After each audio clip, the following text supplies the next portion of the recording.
Barron worries teachers don't believe pledge to cut workload. And in other news, the sky is blue, bears do poo in the woods, and the Pope does indeed wear a hat. Talk about stating the flipping obvious. The Academy's minister says she hears that teachers don't feel appreciated, which I believe is possibly the first time in about 13 years where someone who actually works within the government has actually spoken to someone who actually works in a classroom as a teacher. I mean, not directly though. She hears that teachers don't feel appreciated, one step at a time. We don't want to go full gung-ho, so through a friend of a friend of a friend, she hears teachers are having a tough time of it.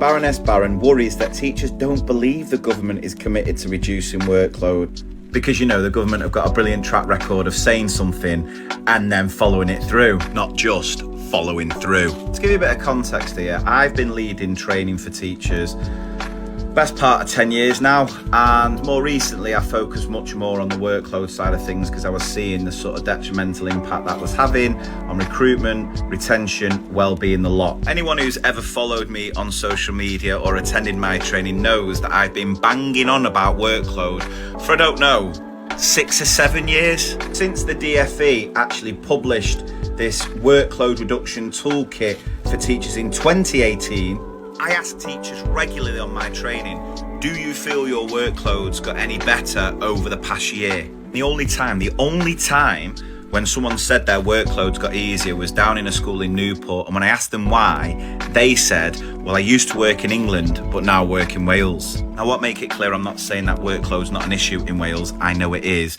Just the point, it could be worse. You could work in England. But it's all right, because the ministers have launched a workload reduction task force in a bid to slash 5 hours a week for teachers and school leaders, even though, teachers using TeachMate are saving themselves double that. There is definitely a lack of trust with the government because they don't do anything to show any real value of teachers, and every brilliant announcement the DfE make just ends up in more workload for teachers. Given everything that's been said over the past year with Ofsted, the DfE have done nothing. A lot of the workload issues land at Ofsted's door, no matter what you say. Sort of agree with this, that Ofsted have gone from a critical friend to just a critic.